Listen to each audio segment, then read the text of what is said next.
എടാ, തെണ്ടിത്തരം കാണിക്കുന്നതിന് ഒരു അതിലുണ്ട്. എന്ത് തെണ്ടിത്തരം? ഞാൻ പറഞ്ഞ തുക ഈ ചെക്ക് ലീഫിലുണ്ട്. കല്യാണം കഴിക്കാൻ പോകുന്ന പെണ്ണിനെ മറ്റൊരുവന് കാണിച്ചു കൊടുത്തിട്ട് പ്രേമിക്കാൻ പറഞ്ഞതിന്റെ പ്രതിഫലം അല്ലേ? എന്ത് വേണേലും പറഞ്ഞോളൂ. പക്ഷെ ഒന്നും എനിക്ക് മനസ്സിലായി. നീ പറയുന്നതൊക്കെ ശരിയാണ്. ലോകത്ത് ഒരു പെണ്ണിനെയും വിശ്വസിക്കാൻ കൊള്ളില്ല. അയ്യോ, അശ്വതി ഒരു പാവമാണ്. ഷീസ് ഇന്നസെന്റ്. അതെ, അതുകൊണ്ടാണല്ലോ എന്റെ കൺമുന്നിൽ വെച്ച് അവള് നിന്നെ കെട്ടിപ്പിടിച്ചതും ഇഷ്ടമാണെന്ന് പറഞ്ഞതും ഒക്കെ. എടാ, നീ കണ്ടത് ഞാൻ കളിച്ച ഒരു നാടകമാണ്. അശ്വതിയെ കൊണ്ട് അതിലൊരു വേഷം കെട്ടിച്ചതാണ്. ഞാൻ പറയുന്നത് നീ ഒന്ന് വിശ്വസിക്ക്. അശ്വതി ഒരു തെറ്റും ചെയ്തിട്ടില്ല. തെറ്റ് ചെയ്ത് ഞാനും നീയുമാണ്. ഞാൻ ചെയ്ത ഏറ്റവും വലിയ തെറ്റ് അവൾ എന്നെ അല്ലാതെ മറ്റാരെയും സ്നേഹിക്കില്ലെന്ന് ഉറച്ചു വിശ്വസിച്ചതാണ്. അശ്വതി നിന്നെ മാത്രമേ സ്നേഹിച്ചിട്ടുള്ളൂ. സത്യം. ഞാൻ അവളെ ഭീഷണിപ്പെടുത്തി അങ്ങനെയൊക്കെ പറയിപ്പിച്ചതാണ്. നീ എന്ത് പറഞ്ഞാലും ഞാനത് വിശ്വസിക്കില്ല. എടാ, നീ ഇത്ര ചീപ്പാവരുത്. നീയല്ലേ അശ്വതി എനിക്ക് കാണിച്ചെന്നത്? നീയല്ലേ എല്ലാത്തിനും മണം വെച്ചെന്നത്? നിന്നോട് അവളെല്ലാം തുറന്നു പറഞ്ഞതില്ലേ? അപ്പോഴെങ്കിലും നിനക്ക് സത്യം തുറന്നു പറയാമായിരുന്നു. നീ അത് ചെയ്തില്ല. എന്നെ കൊടുക്കാൻ വേണ്ടി, ഞങ്ങളെ കൊലങ്ങളിപ്പിക്കാൻ വേണ്ടി അല്ലേ? അവസാനം പന്തയത്തിൽ തോറ്റപ്പം നിന്റെ ഈഗോ, നിന്റെ കോംപ്ലക്സ്, അതാണ് നിന്നെ കൊണ്ട് ഇതൊക്കെ പറയിപ്പിക്കുന്നത്. ജസ്റ്റിഫിക്കേഷൻ ഒന്നും ഞാനില്ല. ഒന്നുറപ്പാണ്, ഇനി അവളെ സ്വീകരിക്കാൻ എനിക്കാവില്ല. പിന്നെ നിനക്ക് അത്രയ്ക്ക് സെന്റിമെന്റ്സ് അശ്വതിയോടുണ്ടെങ്കിൽ നീ തന്നെ അവളെ കെട്ടിക്കോ.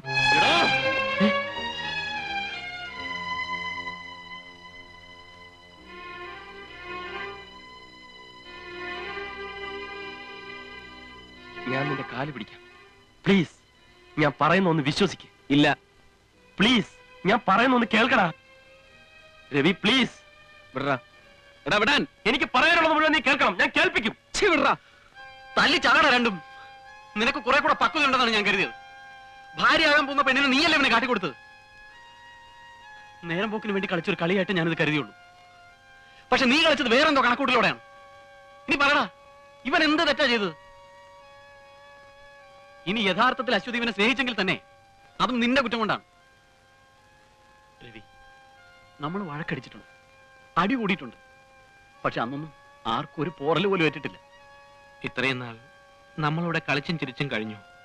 ഇനിയും ഇത് കണ്ടുകൊണ്ട് ഇവിടെ കഴിയാൻ എനിക്കാവില്ല. ഞാൻ പോവാ. സ്വാമി, താൻ കൂടെ പോയാ യുവമാരുടെ ഇടയിൽ കിടന്ന് ഞാൻ എന്ത് ചെയ്യും? ആരും പോകണ്ട. സത്യം ഞാൻ തെളിയിക്കും. അശ്വതിയെ ഞാൻ ഇവിടെ കൊണ്ടുവരും.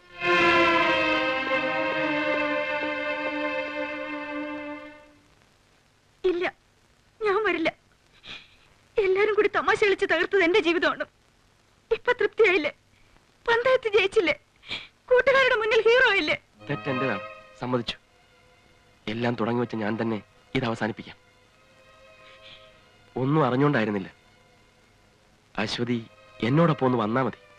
രവിയേട്ടനെ അറിഞ്ഞുകൊണ്ടായിരുന്നില്ലേ എല്ലാം? നിങ്ങൾ എന്റെ പിന്നാലെ നടന്നതും ശല്യപ്പെടുത്തിയതും ഒക്കെ ഞാൻ പറഞ്ഞിരുന്നു. എന്നോട് തുറന്നു പറയാമായിരുന്നല്ലോ രവിയേട്ടന്. പറഞ്ഞില്ല, ഒഴിഞ്ഞു മാറുകയായിരുന്നു എന്നെ പരീക്ഷിക്കാൻ. നിങ്ങൾ തമ്മിൽ നേരിൽ കണ്ട് സംസാരിച്ചാൽ എല്ലാം ശരിയാവും. തെറ്റിദ്ധാരണകളൊക്കെ മാറും. ഇല്ല, ഞാൻ വരില്ല. അശ്വതി വരണം. എന്നെ വിശ്വാസമില്ലാത്ത ഒരാളെ എനിക്കും വേണ്ട. അശ്വതി, പ്ലീസ്. വരില്ല എന്ന് പറഞ്ഞില്ലേ?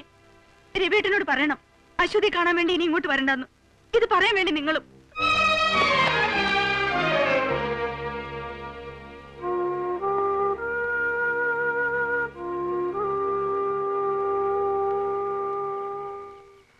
അശ്വതി നാട്ടിലേക്ക് പോയി.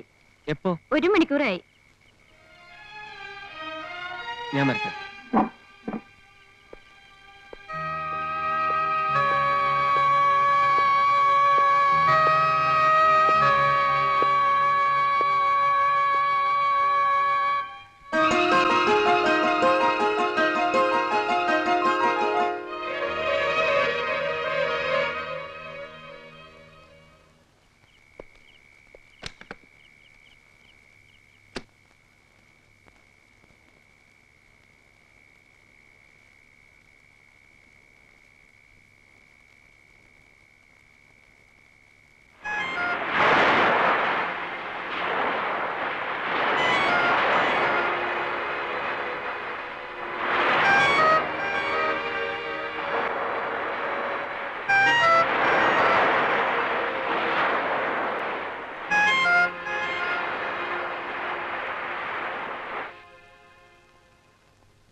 നീ എവിടെയായിരുന്നു ഇത്രയും സമയം?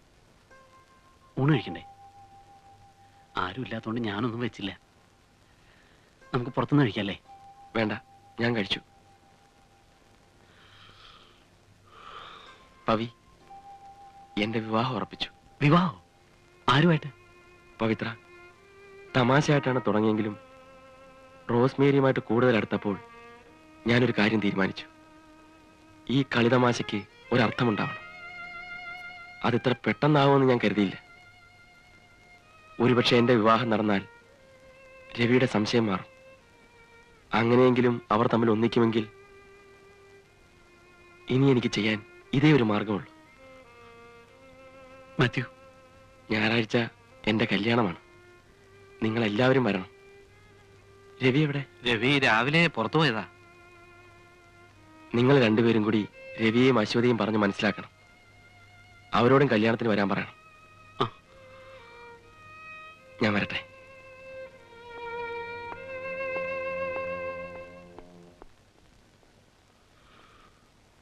സ്വാമി, എങ്ങനെയെങ്കിലും രവി ഉടനെ കണ്ടുപിടിക്കണം. എടാ,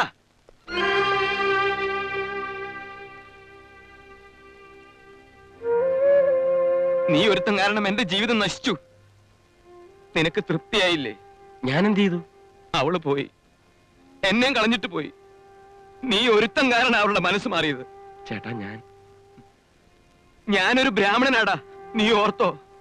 ഞാൻ ശപിച്ചാൽ നീ ഒരിക്കലും ഗുണം പിടിക്കില്ല.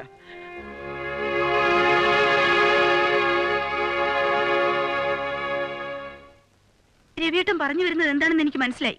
തെറ്റുപറ്റിപ്പോയി ക്ഷമിക്കൂന്നൊക്കെയല്ലേ? അശ്വതി, ഞാൻ പറയുന്നത്... രവിയേട്ടൻ പറയുന്ന ഒന്നും എനിക്ക് കേൾക്കണ്ട. എന്നെ പരീക്ഷിക്കാനായിട്ടല്ല ഇങ്ങനെ ഒരു നാടകം കളിച്ചത്. എന്നെ വിശ്വാസമില്ലാത്ത ആളെ എനിക്കും വേണ്ട. എന്നെ വിശ്വാസം ഇല്ലെങ്കിൽ എനിക്കും രവിയേട്ടന്റെ വിശ്വാസമില്ല. വിശ്വാസം ഇല്ലാഞ്ഞിട്ടല്ല അശ്വതി, പിന്നെ സ്നേഹ കൂടുതലും ഉണ്ടാവും. ഭാര്യയാവാൻ പോകുന്ന ഒരു പെണ്ണിനെ പന്തയത്തിൽ വെക്കാൻ സ്നേഹിക്കുന്ന ഒരു പുരുഷനും കഴിയില്ല. രവിയേട്ടൻ ഇത്ര ചീപ്പാണെന്ന്, ഇത്ര വൃത്തികെട്ട ചിന്താഗതിയാണുള്ളതെന്ന് ഇപ്പോഴെങ്കിലും അറിഞ്ഞത് നന്നായി. അശ്വതി കരുതുന്ന പോലെ ഒന്നും ഞാൻ വിചാരിച്ചിട്ടില്ല. വേണ്ട, തർക്കിക്കാൻ നിൽക്കണ്ട. കുട്ടിക്കാലം മുതൽക്ക് തർക്കിക്കാനും തർക്കിച്ച് ജയിക്കാനും രവിയേട്ടൻ മിടുക്കനാണ്. അന്നൊന്നും നിങ്ങളുടെ മുഖംമൂടി ഞാൻ കണ്ടിരുന്നില്ല. അശ്വതി, ഞാൻ തീരുമാനിച്ചു കഴിഞ്ഞ രവിയേട്ട, നമ്മൾ തമ്മിൽ ചേരില്ല. രവിയേട്ടൻ മറ്റൊരു പെണ്ണിനെ വിവാഹം കഴിക്കുന്നതാണ് നല്ലത്. അച്ഛനും അമ്മയും പറഞ്ഞതൊക്കെ ഒരു കടങ്കഥയായി കരുതിയ... അശ്വതി, ഞാൻ... അമ്മാവാ, അശ്വതി പറഞ്ഞ കേട്ടില്ലേ? അമ്മായി എന്താ ഒന്നും മിണ്ടാത്തത്? അവള് പറഞ്ഞാൽ എന്താണാ തെറ്റ്? പരീക്ഷിച്ച് നോക്കി കല്യാണം കഴിക്കാൻ അവളെ ചക്കേ മാങ്ങ പറ്റിയാണോ? നിന്നെ ഞാൻ ഇവിടെ നാട്ടി പുറത്താക്കാത്തത് ഞാൻ നിന്റെ അമ്മാവനായി പോയതുകൊണ്ടാ. അമ്മാവാ? അമ്മാവ, ഒരു കാര്യം ഞാൻ പറഞ്ഞേക്കാം. ഇനി അശ്വതിയെ കാണാൻ വേണ്ടി ആ പടിയും കൂടി കിടന്നു പോരുത്.